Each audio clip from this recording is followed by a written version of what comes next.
بسم اللہ الرحمن الرحیم وآمنوا بما انزلت مصدقا لما معكم ولا تكونوا اول كافر به ولا تشتروا بآياتي ثمنا قليلا وإياي فاتقون ولا تلبسوا الحق بالباطل وتكتموا الحق وأنتم تعلمون وَأَقِيمُوا الصَّلَاةَ وَآتُوا الزَّكَاةَ وَارْكَعُوا مَعَ الرَّاكِعِينَ أَتَأْمُرُونَ النَّاسَ بِالْبِرِّ وَتَنْسَوْنَ أَنفُسَكُمْ وَأَنْتُمْ تَتْلُونَ الْكِتَابَ أَفَلَا تَعْقِلُونَ وَاسْتَعِينُوا بِالصَّبْرِ وَالصَّلَاةِ وَإِنَّهَا لَكَبِيرَةٌ إِلَّا عَلَى الْخَاشِعِينَ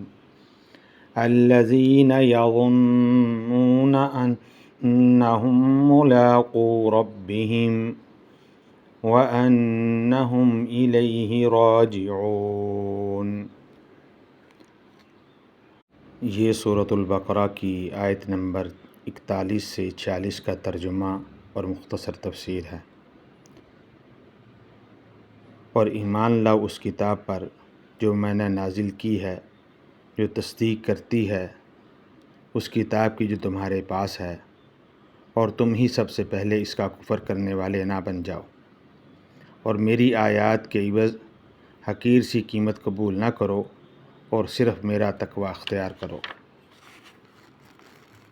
اور نہ گڈ مٹ کرو حق کے ساتھ باطل کو، اور نہ چھپاؤ حق کو حالانکہ تم جانتے ہو، اور نماز قائم کرو اور زکوٰۃ ادا کرو، اور جھکو نماز میں جھکنے والوں کے ساتھ۔ کیا تم لوگوں کو نیکی کا حکم دیتے ہو اور خود اپنے آپ کو بھول جاتے ہو، حالانکہ تم کتاب کی تلاوت کرتے ہو؟ کیا تم عقل سے بالکل ہی کام نہیں لیتے؟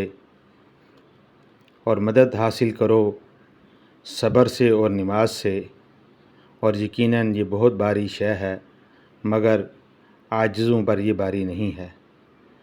عاجز وہ لوگ ہیں جنہیں یہ یقین ہے کہ وہ اپنے رب سے ملاقات کرنے والے ہیں، اور جنہیں اس بات کا بھی یقین ہے کہ بالآخر انہیں اسی کی طرف لوٹ کر جانا ہے۔ وَآمِنُوا بِمَا أَنزَلْتُ مُصَدِّقًا لِمَا مَعَكُمْ۔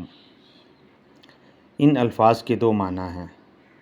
پہلا معنی تو یہ ہے کہ ایمان لاؤ اس قرآن پر جو تصدیق کرتا ہے تورات کی اور انجیل کی۔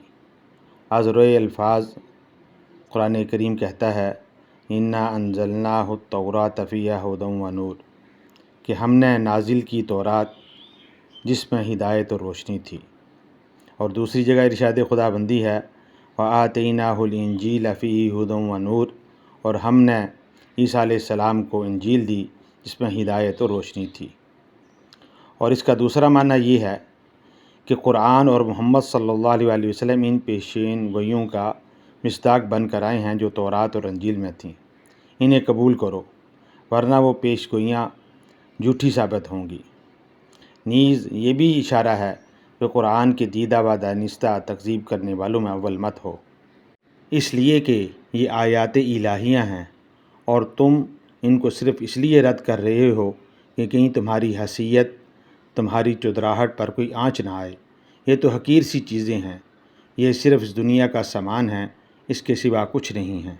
وَلَا تَلْبِسُوا الْحَقَّ بِالْبَاطِلِ۔ یہاں پر ایک بات اچھی طرح نوٹ کر لیجئے کہ مغالطے میں غلط راہ پر پڑ جانا ضلالت اور گمراہی ہے، لیکن جانتے بوجھتے حق کو پہچان کر اسے رد کرنا اور باطل کی روش اختیار کرنا اللہ کے غصے کو دعوت دینا ہے۔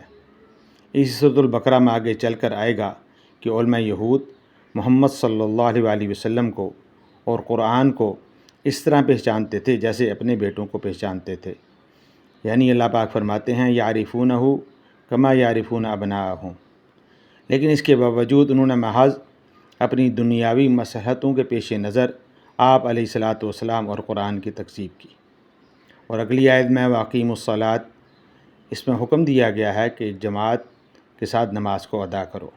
میں ایک لطیف امر یہ بھی ہے کہ اول تو یہود نے رکوع کو اپنے ہاں سے خارج کر دیا تھا، اور ثانیاً بعد جماعت نماز ان کے ہاں ختم ہو گئی تھی، چنانچہ انہیں رکوع کرنے والوں کے ساتھ رکوع کرنے کا حکم دیا جا رہا ہے۔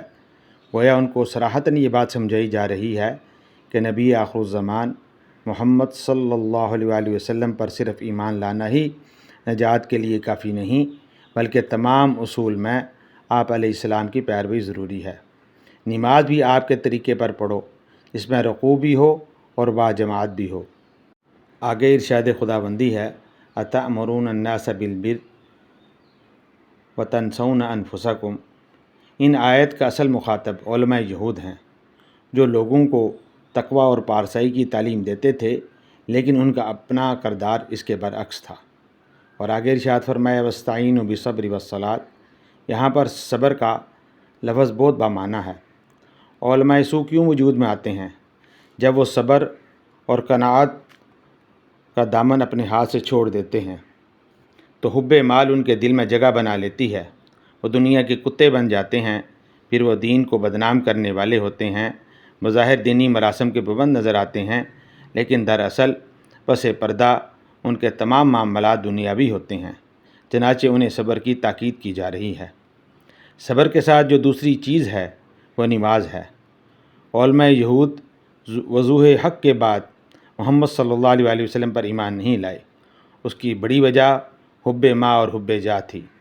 یہاں دونوں کا علاج بتایا گیا کہ حب مال کا مداوع صبر سے ہوگا، جبکہ نماز سے عبودیت پیدا ہوگی اور حب جا کا خاتمہ ہوگا۔ وَإِنَّهَا لَكَبِيرَةٌ۔